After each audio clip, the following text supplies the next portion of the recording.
नमो वेंकटेशाय।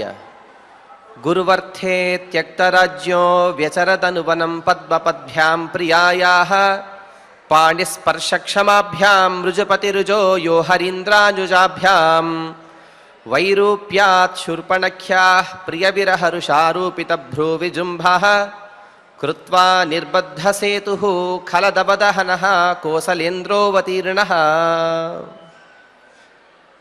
కలియుగ ప్రత్యక్ష దైవమైన వెంకటేశ్వర స్వామి వారు తదభిన్న స్వరూపుడైన రామచంద్ర పరబ్రహ్మ యొక్క దివ్యానుగ్రహ విశేషం చేత ప్రతిరోజు మనం అయోధ్యాకాండ ప్రవచన కార్యక్రమాన్ని నిర్వహించుకుంటున్నాము.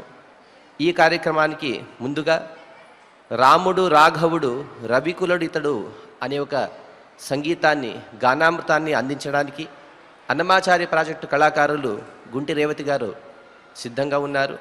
ఈ ఆలాపన పురస్సరంగా మనం ఈ కార్యక్రమాన్ని ప్రారంభించుకుందాం. ఓం నమో వెంకటేశాయ.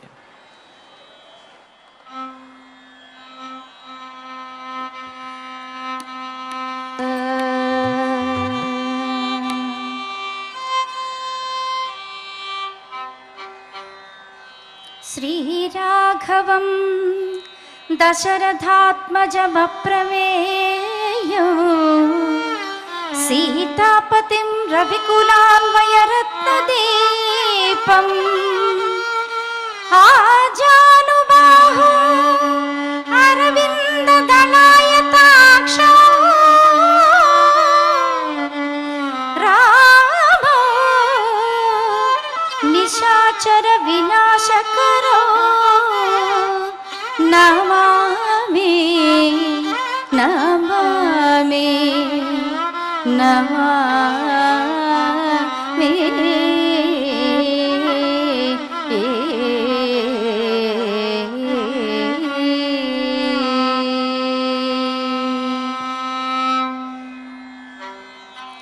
రాముడు రాఘవుడు రవికులుడితడు రాముడు రాఘవుడు రవికులుడితడు రాముడు రాఘవుడు రవికులుడితడు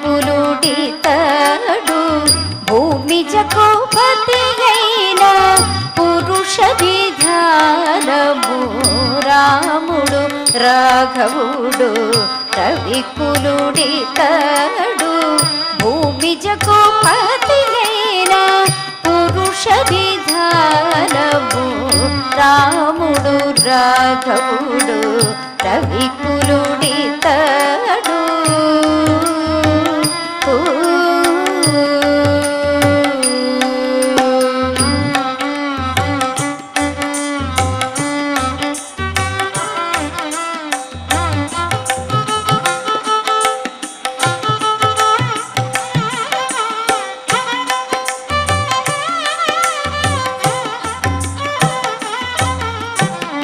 హరయపుత్ర కామేష్టి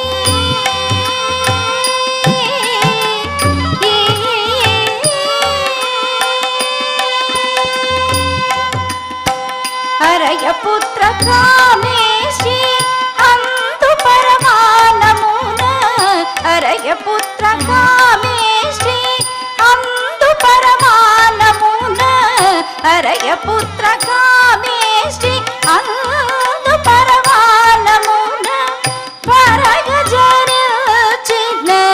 పరబ్రహ్మము హరయపుత్ర కామేష్టి అందు పరమానమున పరగజరచిన పరబ్రహ్మము సురల రక్షాపగ అసురుల శిక్షాపగ సురల రక్షాపగ అసురుల శిక్షాపగ తిరమై ఉదయించిన దివ్య తేజము సురల రక్షాపగ అసురుల శిక్షాపగ తిరమై ఉదయించిన దివ్య తేజము రాముడు రాఘవుడు రవికులుడితడు భూమిజకు పతి అయిన పురుష విధానము రాముడు రాఘవుడు రవికులుడితడు.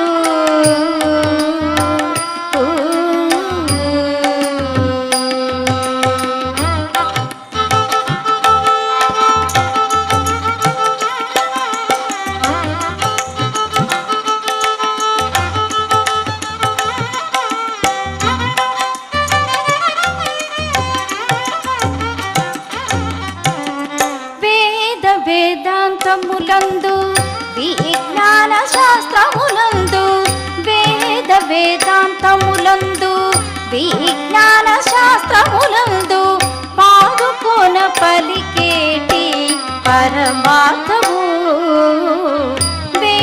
వేదాంతములందు విజ్ఞాన శాస్త్రములందు పాదుకొన పలికేటి పరమార్థము.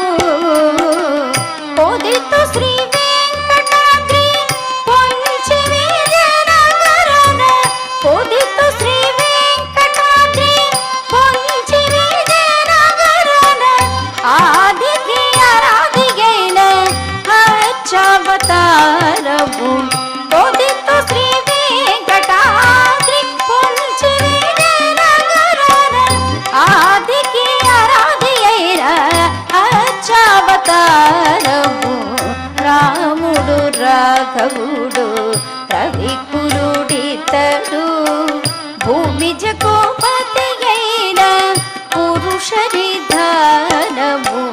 రాముడు రాఘవుడు రవికులుడితడు, భూమిజకు పతి అయిన పురుష నిధానము.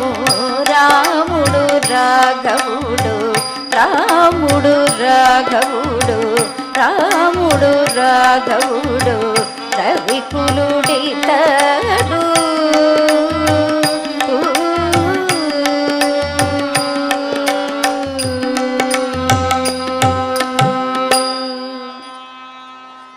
సంగీత కార్యక్రమాన్ని చక్కగా నిర్వహించుకున్నాం. మనం ఇప్పుడు శ్రీ గురు ధ్యానాదులను కలిసి పలుకుతూ ఈ కార్యక్రమాన్ని ప్రారంభించుకుందాం. శ్రీ గురు ధ్యానం. గురుర్బ్రహ్మా గురుర్విష్ణుః గురుర్దేవో మహేశ్వరః, గురుః సాక్షాత్ పరం బ్రహ్మ తస్మై శ్రీ గురవే నమః. శ్రీనివాస ధ్యానం. శ్రీ వెంకటాద్రినిలయః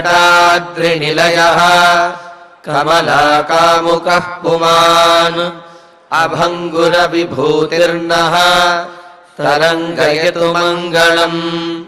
అథ సంకల్పః.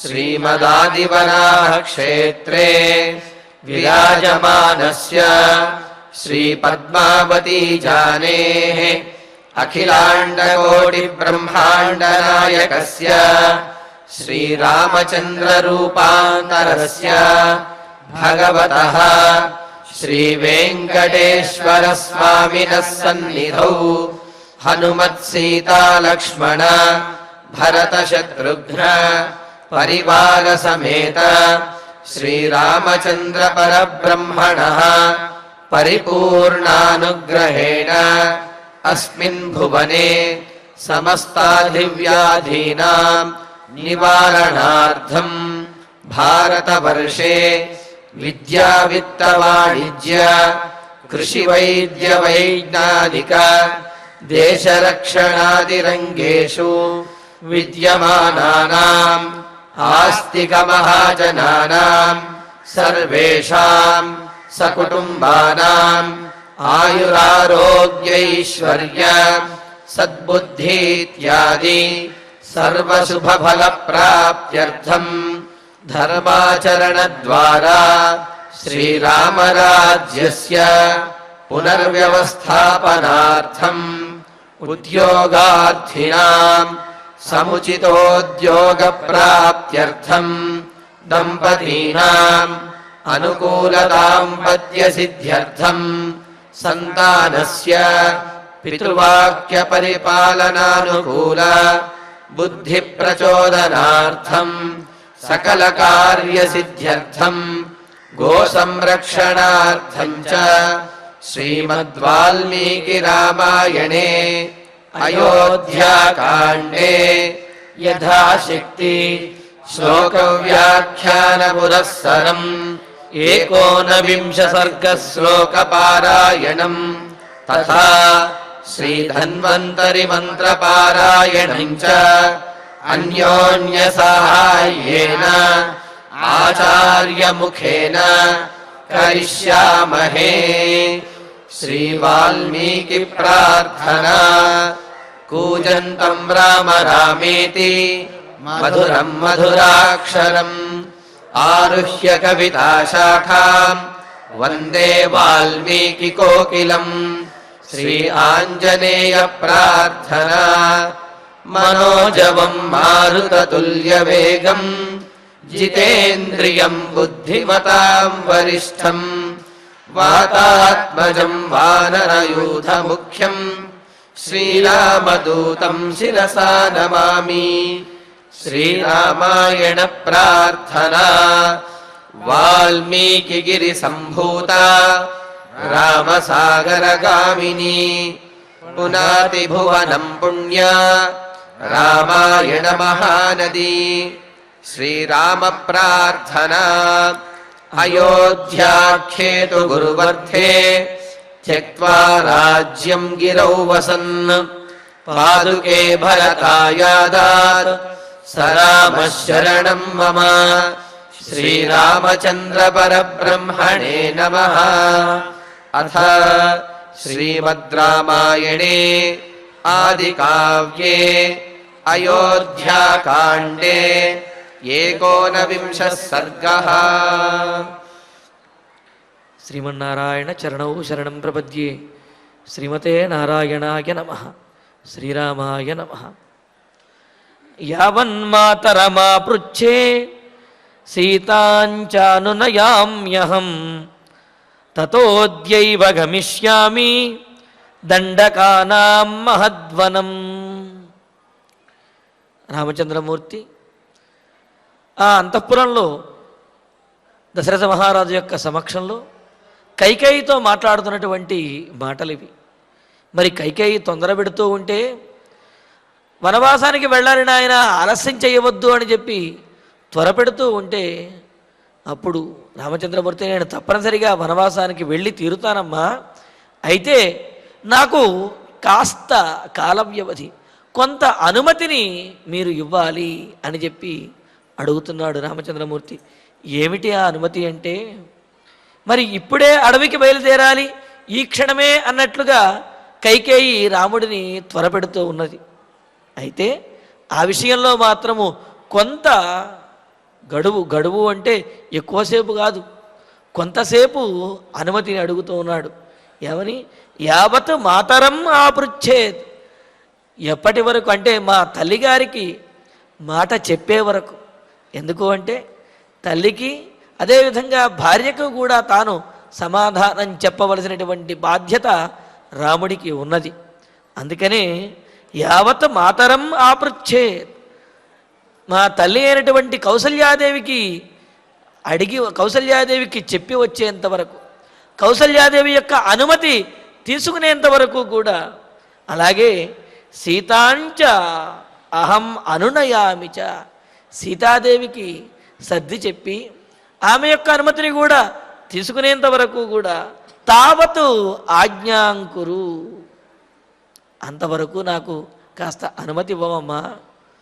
మా తల్లి అయినటువంటి కైకేయి మాతకు చెప్పి వచ్చేంత సమయము, నా భార్య అయినటువంటి సీతాదేవికి చెప్పి వచ్చేంత సమయము. రాముడు అంటున్నాడు, సీతాదేవికి చెప్పి వచ్చేంత వరకు ఆమెను కాస్త అనునయించి ఊరడించి ధైర్యం చెప్పి వచ్చేంత వరకు కూడా నాకు కాస్త అనుమతి ఇవ్వమమ్మా. వారిరువురికి చెప్పి వారిని కాస్త ఊరడించిన తర్వాత, వారికి సర్ది చెప్పిన తర్వాత నేను వెంటనే బయలుదేరుతాను. కానీ వారిరువురికి చెప్పి వచ్చేంత వరకు మాత్రం నాకు మీరు అనుమతి ఇవ్వాలి. ఈ కాస్త సమయాన్ని కాస్త నాకు అనుమతి ఇచ్చినట్లయితే వెంటనే వారికి చెప్పి నేను బయలుదేరుతాను అంటున్నాడు. అని తావత్ ఆజ్ఞాంకురు, ఆ కాస్త ఆలస్యాన్ని మాత్రము నీవు సహించి అనుమతించి నన్ను అనుగ్రహించవమ్మా అని చెప్పి రాముడు కైకేయిని అంటూ, తతః వారిరువురితో చెప్పిన తర్వాత మా తల్లి అయినటువంటి కైకేయీదేవితోటి అలాగే సీతాదేవితోటి భార్య అయినటువంటి సీతాదేవితోటి చెప్పిన తరువాత అద్యైవ మహత్ దండకానాం వనం గమిష్యామి, ఈరోజే వాళ్ళ యొక్క అనుమతి తీసుకున్నానా, ఈరోజే వెంటనే నేను వారికి చెప్పి దండకారణ్యానికి బయలుదేరి వెళ్ళిపోతాను, ఇందులో ఎటువంటి సందేహము లేదు. అయితే ఇక్కడ నుంచి ఇటు వెళ్ళినట్లయితే నేనేమయ్యానో తెలియక తల్లి భార్య కూడా వాళ్ళు విలపిస్తారు, వారికి సమాధానం చెప్పవలసినటువంటి బాధ్యత నా మీద ఉన్నది. కావున కైకేయీదేవి యొక్క తల్లి యొక్క అనుమతి, అదేవిధంగా సీతాదేవి యొక్క అనుమతి కూడా తీసుకుని వారిని కాస్త ఓదార్చి వెళ్ళే వరకు కూడా నాకు కొంత సమయం ఇవ్వమమ్మా, ఈ కాస్త ఆలస్యాన్ని కూడా నీవు భరించు, ఆ తరువాత నేను దండకారణ్యానికి వెళ్ళిపోతాను అన్నారు. ఇక్కడ దండకానాం అని చెప్పి బహువచనం ప్రయోగించారు. అసలు అక్కడ దండకారణ్యము అనే పేరు ఎలా వచ్చింది అంటే, ఇక్ష్వాకు మహారాజు యొక్క కుమారుడు దండకుడు అని, దండకః అని చెప్పి ఆయన ఒకానొక సందర్భంలో శుక్రాచార్యుల వారి యొక్క ఆగ్రహానికి లోనై, అంటే వారిని అవమానించడం ద్వారాను వారి యొక్క ఆగ్రహాన్ని పొందినటువంటి వారై, మరి ఆగ్రహించినటువంటి శుక్రాచార్యుల వారు ఈ దండకుడు నిర్మించినటువంటి ఈ రాజ్యము ఏదైతే ఉందో ఆ రాజ్యం మీద ధూళి వర్షాన్ని కురిపించారు. అంటే ఏమిటి, మట్టి, ఈ ధూళి, దుమ్ము వీనిని వర్షంగా కురిపించారు. కురిపించేటప్పటికీ ఆ రాజ్యమంతా కూడా ఆ ధూళితో నిండిపోయి అది ఒక అరణ్యంలాగా మారిపోయినది. అక్కడ ఇంకా జనసంచారం అనేది లేకుండా అక్కడ ఈ అడవి పెరిగిపోయి దట్టమైనటువంటి అడవి అలముకుని ఏర్పడింది. మరి దండకుని యొక్క రాజ్యమే అరణ్యంగా మారింది కావున దానికి అతని పేరుతోటి దండకారణ్యము అని పేరు వచ్చిందిట. మరి ఆ రాజ్యంలో అనేకమైనటువంటి ప్రాంతాలు ఉన్నాయి కదా, ఆ ప్రాంతాల యొక్క విభాగాన్ని బట్టి దండకములు అని చెప్పి ఆ అరణ్యములను, అంటే ఏదో ఒక ఊరు అని కాదు, అది ఆ రాజ్యం మొత్తం ఆ విధంగా చేయబడింది. కావున ఆ అరణ్యంలో అనేక ప్రాంతములు ఉండటంతో దానిని దండకములు అని, అందుకని ఇక్కడ దండకానాం వనం, దండకముల యొక్క వనము అంటే ఆ దండకారణ్యంలో వివిధ ప్రదేశాలు కలిగినటువంటి ఆ దండకారణ్యానికి గమిష్యామి, నేను వెళ్ళగలను అని చెప్పి రామచంద్రమూర్తి చెప్పాడనమాట. మరి ఆ విధంగా దండకారణ్యానికి వెళ్ళడానికి తాను సిద్ధము. అయితే తల్లి యొక్క అనుమతి అలాగే భార్య అయినటువంటి సీతాదేవి యొక్క అనుమతిని కూడా తీసుకుని వెళతాను, ఆ కాస్త ఆలస్యాన్ని సహించమని చెప్పి మరి మరొక్క మాట కూడా చెబుతూ ఉన్నాడు. అమ్మా, భరతునికి పట్టాభిషేకం తప్పనిసరిగా జరిగి తీరుతుంది, భరతుడు రాజ్యాన్ని పరిపాలించాలి నీ కోరిక ప్రకారము.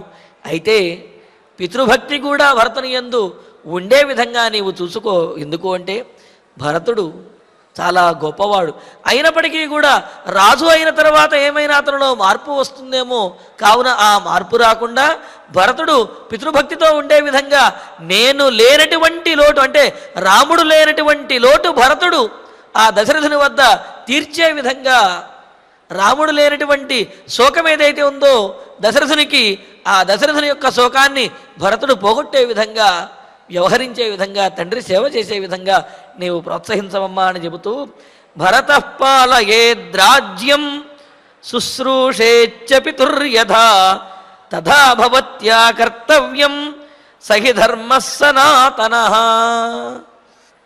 భరతః రాజ్యం యథా పాలయేత్, భరతుడు రాజ్యాన్ని చక్కగా పరిపాలించే విధంగాను.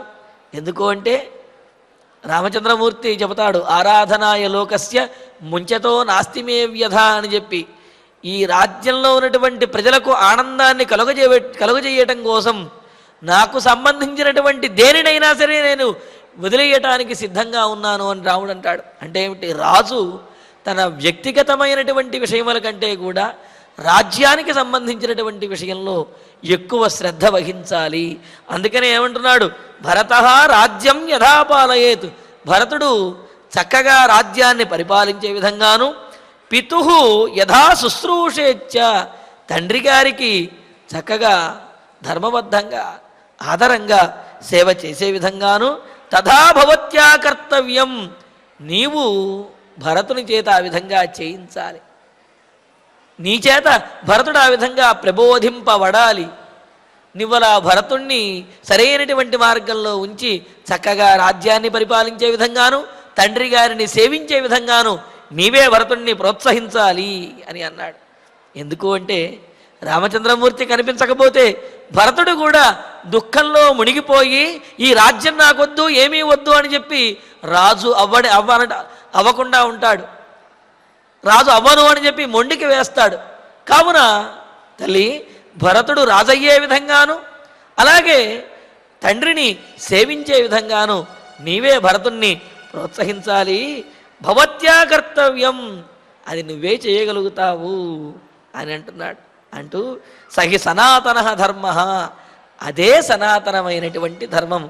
ఏది సనాతనమైన ధర్మము?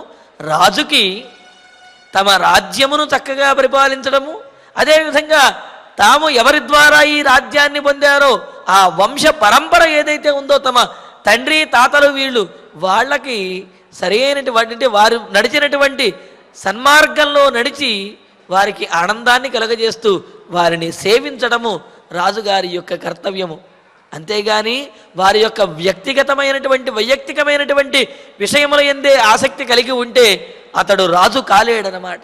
అందుకనే ఏమంటున్నాడు, రాజ్యాన్ని చక్కగా పరిపాలించే విధంగాను, తండ్రిని బాగా సేవించే విధంగాను భరతుణ్ణి నీవే ప్రబోధించి భరతుడు సన్మార్గంలో ఉండే విధంగాను, అలాగే ఈ రాజ్యానికి రాజయ్యే విధంగాను నువ్వే ప్రోత్సహించాలమ్మా అని చెప్పి రామచంద్రమూర్తి కైకేయితో అంటూ ఇలాగా పలుకుతూ ఉంటే అక్కడ కూర్చుని ఉన్నటువంటి దశరథ మహారాజు యొక్క శోకానికి అంతు లేదు.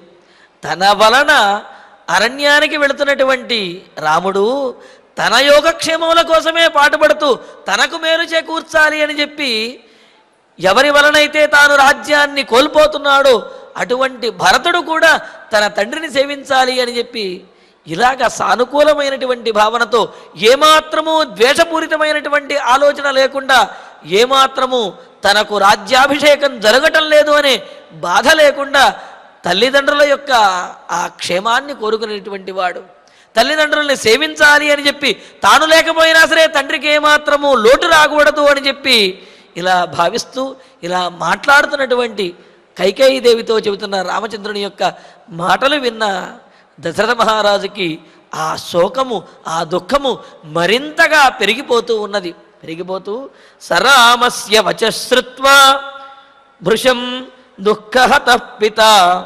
శోకాదశక్నువన్ బాష్పం ప్రరురోధ మహాస్వనం. మరి దశరథుని యొక్క స్థితి, రాముడు కైకేయితో మాట్లాడినటువంటి మాటలకు దశరథుని యొక్క ప్రతిస్పందన ఏ విధంగా ఉన్నదో ఈ శ్లోకంలో చెబుతున్నారు. రామస్య వచశ్రుత్వా, రాముడు కైకేయితో మాట్లాడినటువంటి మాటలను విని పితాసహ తండ్రి అయినటువంటి ఆ దశరథ మహారాజు అప్పటికే తన కుమారుడికి ఆపద వస్తున్నది, తన కుమారుడికి అన్యాయం జరుగుతున్నది, అనవసరంగా తన కుమారుడు అడవికి వెళ్ళవలసి వచ్చింది తన కారణంగా, తాను ఇచ్చినటువంటి వరముల కారణంగా అని దుఃఖిస్తూ నోటి నుండి మాట రాక కంఠము స్తంభించి హృదయమంతా కూడా బాధతో నిండి కళ్ళ నిండా నీళ్లతో ఉన్నటువంటి శోకిస్తూ ఉన్నటువంటి ఆ దశరథ మహారాజు మరి ఈ రాముడి మాట వినేటప్పటికీ ఆ తండ్రి మనస్సు భృశం దుఃఖహత, ఆ తండ్రి మరింత దుఃఖాన్ని పొందాడు. దుఃఖము చేత ఆయన పీడించబడ్డాడు. ఆ శరీరం అంతా కూడా ఆయన దశరథ మహారాజు దుఃఖంతో నిండిపోయి ఉన్నాడు. శోకంతో బాష్పం నిరోధం, తన కళ్ళ వెంట ధారాపాతంగా వస్తున్నటువంటి కన్నీటిని ఆపుకోలేకపోతున్నాడు. నిరోధం అశక్నువన్, ఆపుకోలేక మహాస్వనం ప్రరురోధ, పెద్దగా బిగ్గరగా గట్టిగా బోరున ప్రరురోధ ఏడ్చేశాడు దశరథ మహారాజు.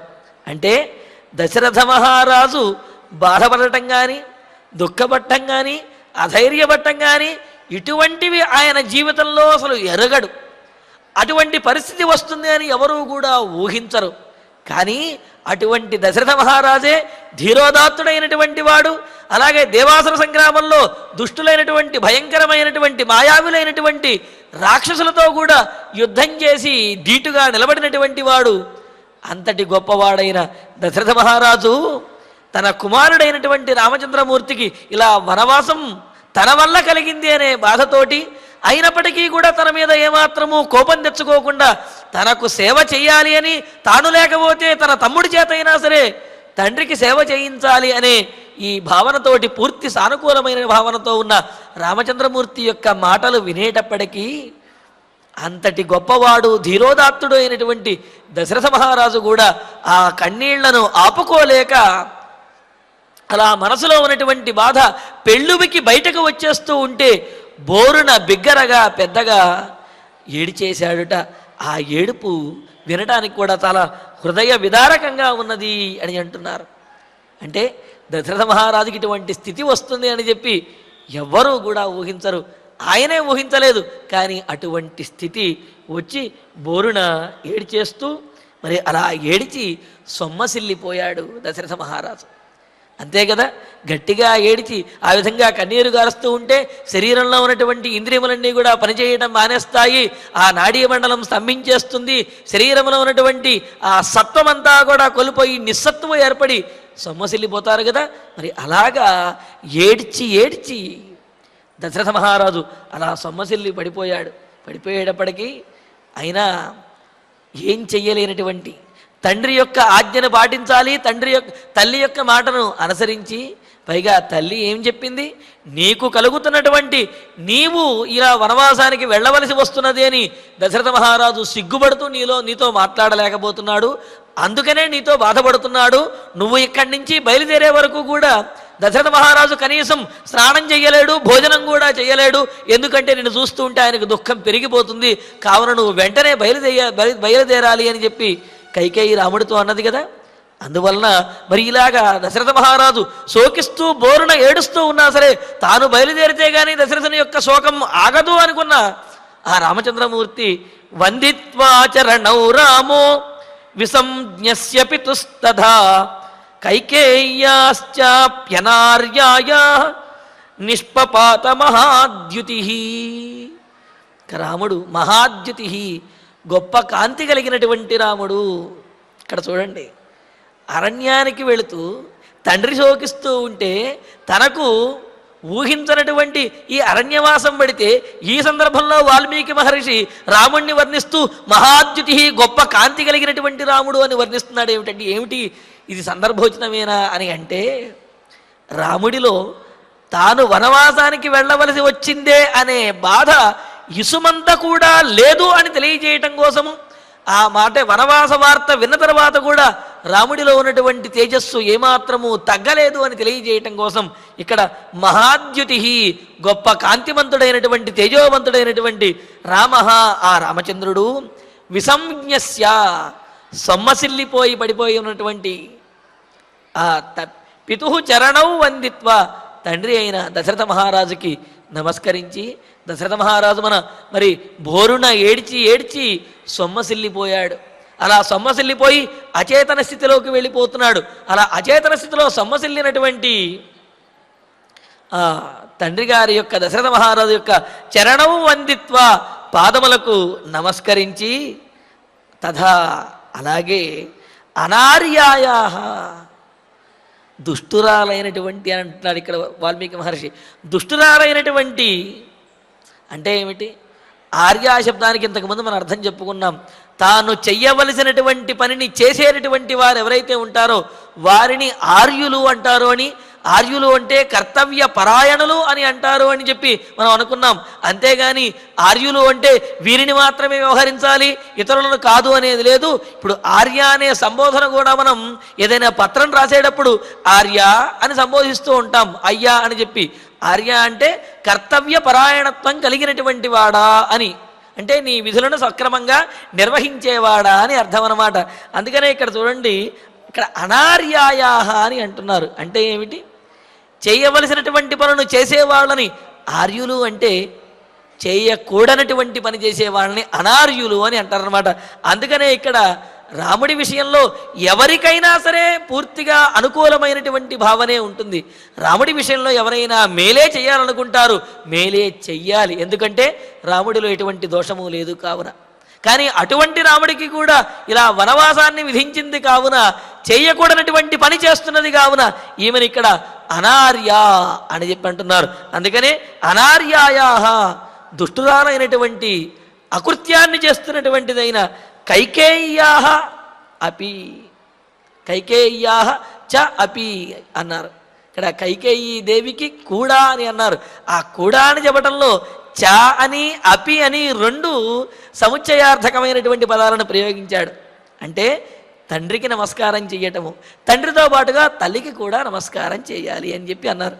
ఇంతకుముందు కూడా అంతే కదా, తల్లిదండ్రులు ఇరువురు ఉన్నప్పుడు మొదట తండ్రికి నమస్కారం చేయాలి. ఎందుకు అంటే తల్లికి కూడా పూజనీయుడైనటువంటి వాడు తండ్రి కనుక ఆ తండ్రికి మొదట నమస్కరించి తర్వాత తల్లికి నమస్కరించాలి అని చెప్పి అన్నాడు. మరి ఆ సంప్రదాయంలో తండ్రికి తల్లికి కూడా నమస్కరించాడు అని చెబితే సరిపోతుంది. కానీ తల్లికి తండ్రికి కూడా అని మళ్ళీ ఇంకో కూడా అనే అర్థం వచ్చే చకారాన్ని ప్రయోగించారు. ఎందుకు అంటే తనకు అపాయాన్ని, తనకు శిక్షణ విధిస్తున్నప్పటికీ కూడా అని చెప్పటం అందులో ఉన్నటువంటి ఉద్దేశం అన్నమాట. అందుకనే కైకేయ్యాహ చ అపి, తనకు శిక్షణ విధిస్తున్నటువంటిది, తనకు వనవాసాన్ని తెచ్చిపెట్టినటువంటిది, తన యొక్క పట్టాభిషేకాన్ని ఆపినటువంటిదైన కైకేయీ దేవికి కూడా చరణం వందిత్వ, ఆ పాదములకు నమస్కరించి, అందుకనే అంటారు ఎటువంటి వారైనప్పటికీ కూడా తల్లిదండ్రులకి నమస్కరించి తీరాలి అని చెప్పి. ఒకవేళ వారిలో ఏమైనా దోషములు ఉంటే ఆ దోషముల యొక్క ఫలితాన్ని వారు పొందవచ్చుగాక.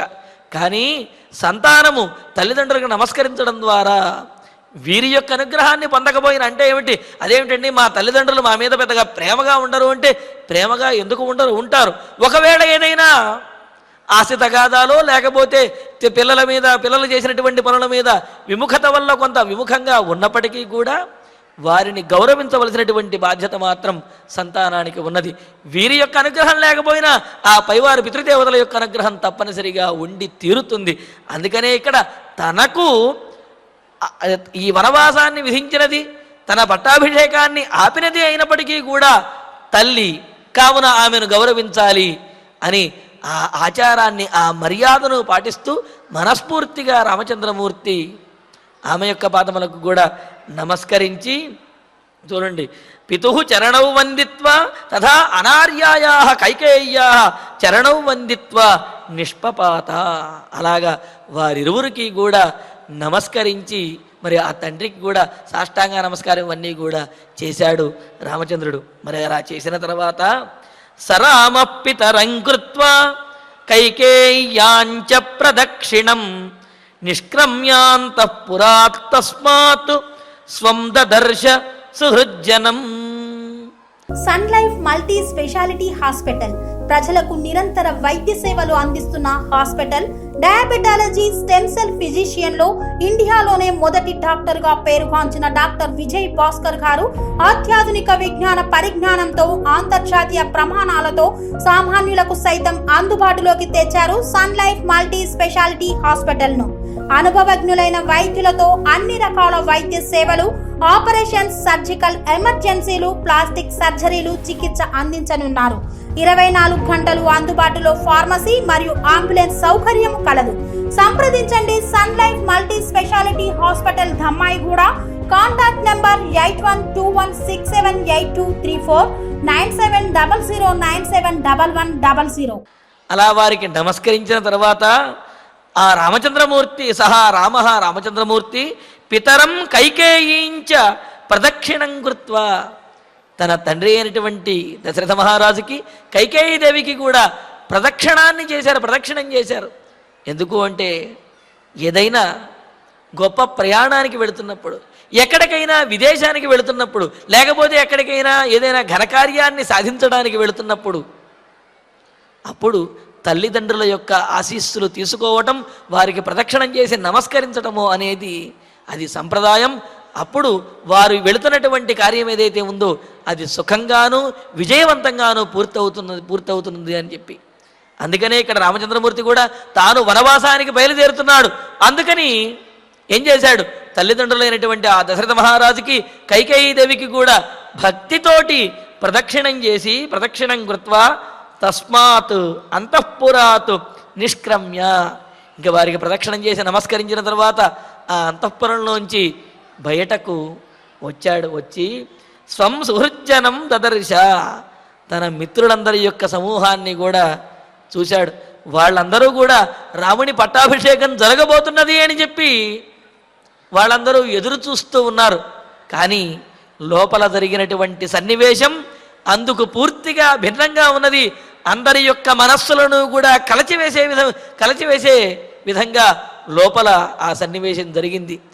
పట్టాభిషేకానికి బదులు రాముడికి వనవాసం చేయవలసినటువంటి స్థితి వచ్చినదనమాట.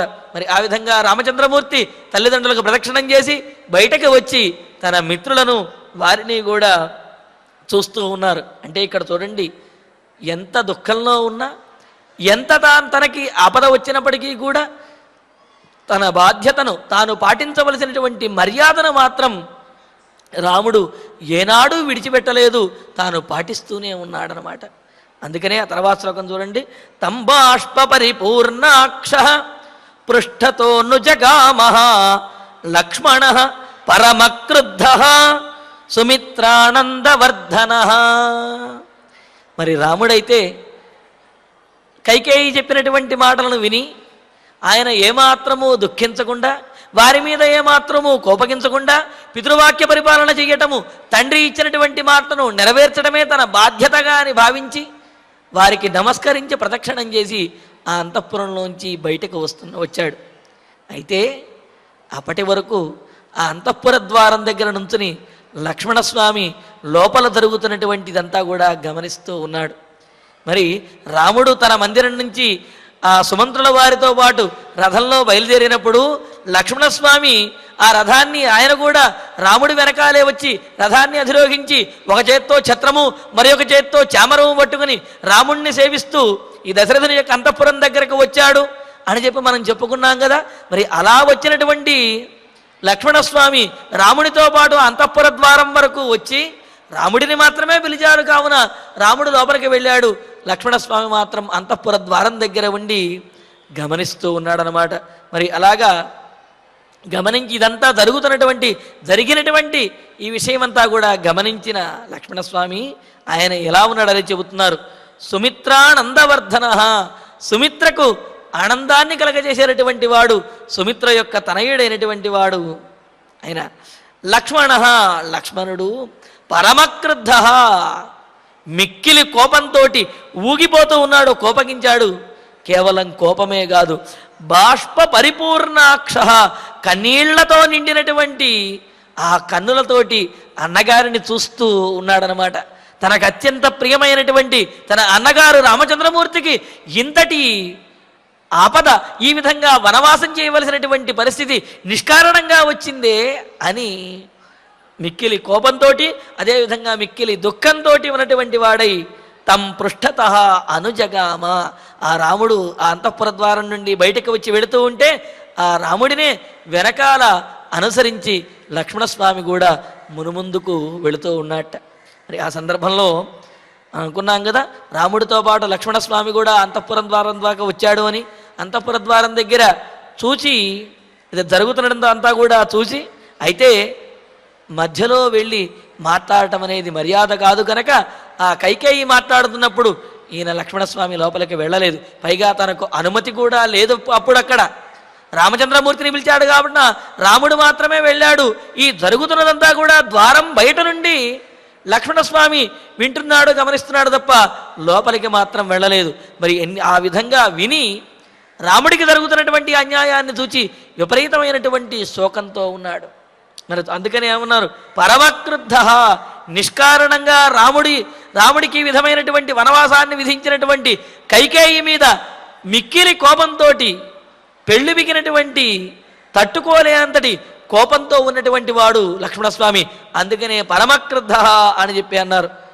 బాష్పపూర్ణాక్ష అని ఎందుకు అన్నారు?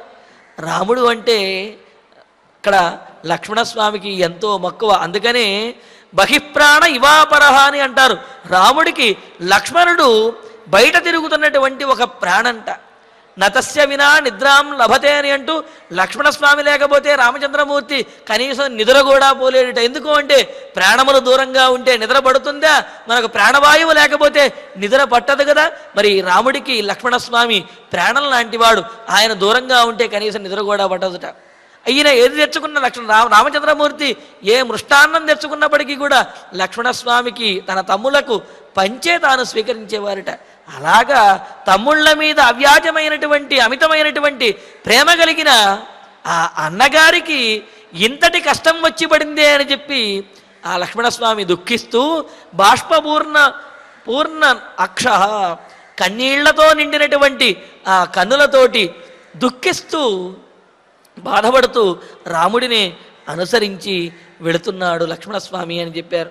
ఆ తర్వాత అభిషేచ నికంభాండం కృత్వా రామ ప్రదక్షిణం శనైర్జగామ సాపేక్షో దృష్టిం తత్రా విచాలయన్. మరి రాముడు ఏమాత్రము కృంగిపోకుండా దుఃఖపడకుండా పూర్వం ఏ విధంగా అయితే తేజస్సు ఉందో అంతటి తేజస్సుతోటే ఆయన రాజఠీవితోటి నడుచుకుంటూ ముందుకు వెళుతూ ఉన్నాడు. లక్ష్మణస్వామి ఆ రామచంద్రమూర్తిని అనుసరిస్తూ కన్నీరు మున్నీరుగా ఆయన విలపిస్తూ ఉన్నాడు, బాధపడుతూ ఉన్నాడు, కోపగిస్తూ ఉన్నాడు. మరి ఆయన ఆదిశేషుని యొక్క అవతారం కదా, బుసలు కొడుతూ ఉన్నాడు లక్ష్మణస్వామి. ఆయన యొక్క కోపానికి అంతు లేదనమాట. ఒక సందర్భంలో అంటాడు రామచంద్రమూర్తి అంటాడనమాట, భృకుటిర్ లక్ష్మణస్యేవ అని అంటూ ఆ కోపంలో లక్ష్మణస్వామి వారి యొక్క ఆ కనుబొమ్మలు దగ్గరకు చేరిపోయి ఒకానొక ధనుస్సులాగా ఉన్నాయట.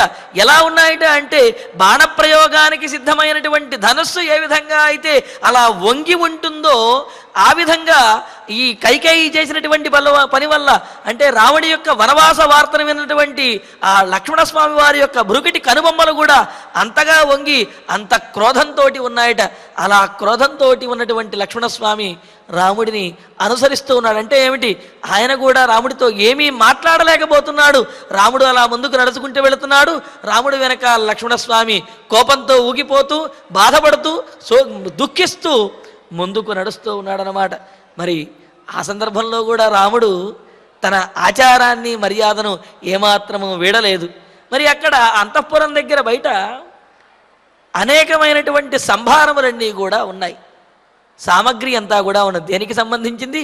శ్రీరామ పట్టాభిషేకం కోసం ఏర్పాటు వశిష్ఠాది మహర్షులందరూ కూడా ఏర్పాటు చేసినటువంటి అనేకమైన ఆ మంగళ ద్రవ్యములు, పట్టాభిషేకోపయుక్తమైనటువంటి సామగ్రి ఇవన్నీ కూడా ఉన్నాయి. మరి అవన్నీ కూడా మంగళ ద్రవ్యాలను ప్రదక్షిణంగానే వెళ్ళాలి అని మనకు శాస్త్రం తెలియజేస్తున్నది. అందుకనే శ్రీరామచంద్రమూర్తి అభిషేచనికం భాండం, పట్టాభిషేకానికి ఏర్పాటు చేయబడినటువంటి ఈ సామగ్రి అలాగే ఈ ద్రవ్యములు ఏవైతే ఉన్నాయో మంగళ ద్రవ్యములు సమస్తమైనటువంటి సామగ్రి అంతా కూడా మంగళకరమైనటువంటివి. వాటన్నిటికీ కూడా ప్రదక్షిణం కృత్వా ఒక్కసారి వాటన్నిటికీ ప్రదక్షిణం చేశారట. ప్రదక్షిణం చేయంగానే మనకు అనిపిస్తుంది ఏమని, అయ్యో వీటితో నాకు పట్టాభిషేకం జరగవలసి ఉన్నదే, నేను చేసుకోవాల్సిన పట్టాభిషేకం వీటితో నాకు జరగటం లేదే, సరే ఒక్కసారి చివరిసారిగా అయినా సరే వీటన్నిటినీ తనివి తీరా చూచి ఆనందించి ఇక్కడి నుంచి బయలుదేరదాము అనుకున్నాడా రాముడు అని అనిపిస్తుంది. కానీ ఆ విధమైనటువంటి భావన రాముడి మనస్సులో లేదు. అవన్నీ కూడా మంగళద్రవ్యములు మహత్తరమైనటువంటి కార్యక్రమం కోసం ఏర్పాటు చేసినవి కావున వాటికి ప్రదక్షిణంగా వెళ్ళవలసినటువంటి బాధ్యత, ఆ మర్యాదను పాటించవలసినటువంటి బాధ్యత ఉన్నది కావున రాముడు వాటికి ప్రదక్షిణంగా వెళ్ళాడు.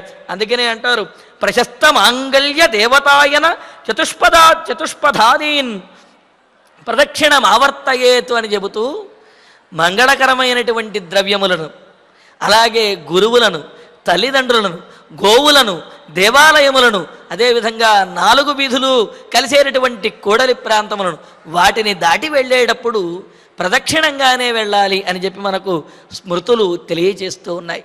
మరి ఈ ధర్మశాస్త్రములు అదేవిధంగా ఈ ఆచార వ్యవహారములు మర్యాద తెలిసినవాడు కావున అక్కడ ఉన్నటువంటి వశిష్ఠాది మహర్షుల చేత ఏర్పాటు చేయబడినటువంటి అనేక పుణ్యతీర్థముల నుండి తీసుకురాబడినటువంటి పుణ్య జలములు అవన్నీ కూడా అక్కడ ఏర్పాటు చేయబడి ఉన్నాయి. కలశములన్నీ కూడా అవన్నీ ఆ మంగళ ద్రవ్యములు కావున వాటికి ప్రదక్షిణం చేశారట. ఎలా ప్రదక్షిణం చేశాడనేది కూడా చెబుతున్నారు. ఎందుకంటే మనకు అనిపిస్తుంది కదా, వాటిని చూస్తూ వాటి మీద ఆశపడుతూ పోనీలే కనీసం చూసి ఆనందిద్దాము అనుకుని ప్రదక్షిణం చేయలేదు. ఎలా ప్రదక్షిణం చేశాడు? తత్ర దృష్టిం అవిచాలయన్, వాటి మీద కనీసం దృష్టిని కూడా సారించకుండా రామచంద్రమూర్తి ప్రదక్షిణం చేశారట. అంటే ఏమిటి? ఆ మంగళ ద్రవ్యముల మీద, ఆ పట్టాభిషేక సంభారముల మీద తనకు ఎటువంటి ఆశ లేదు అనేది దీని ద్వారా తెలుస్తున్నది. అవి మంగళ ద్రవ్యాలు కనుక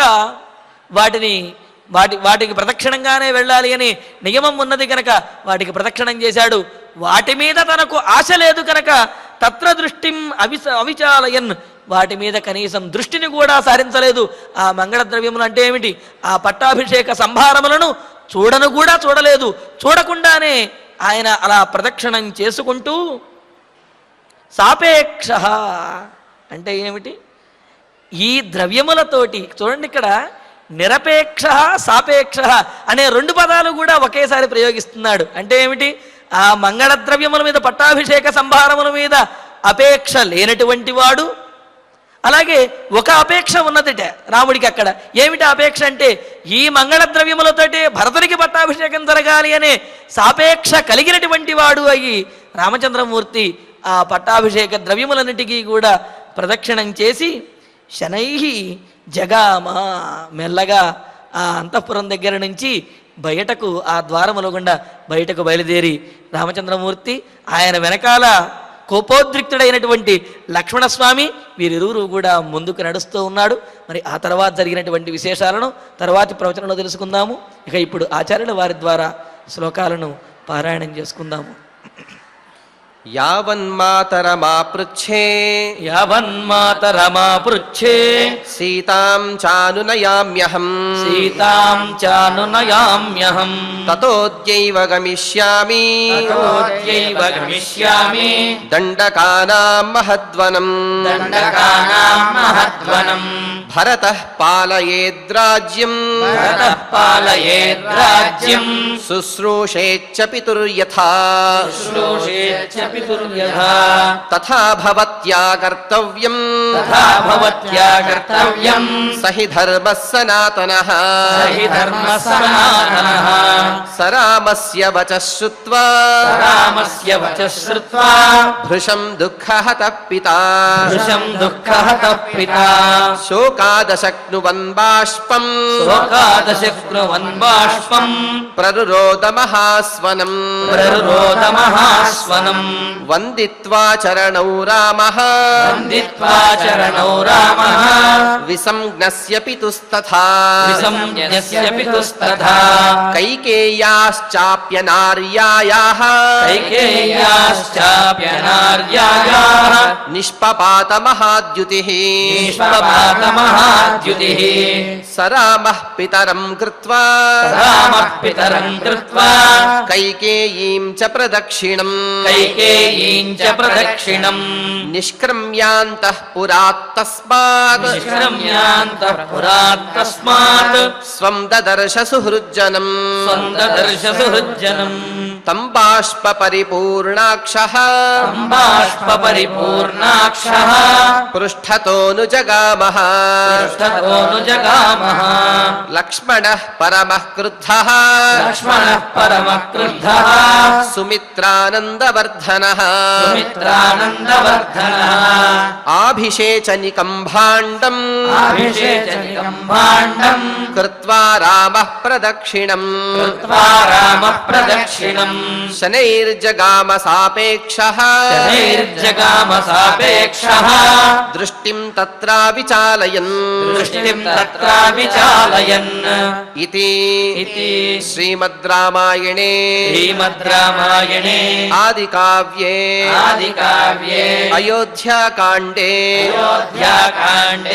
ఏకోనవింశః సర్గే సప్త శ్లోకాః.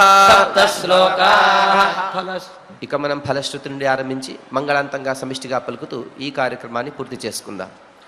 ఫలశ్రుతి ఆయుష్యమారోగ్యకరం యశస్యం సౌభ్రాతృకం బుద్ధికరం సుఖం చ శ్రోతవ్యమేతన్నియమేన సద్భిః आख्यानमोजस्करमृद्धिकामैः श्रीरामचन्द्र परब्रह्मणे नमः।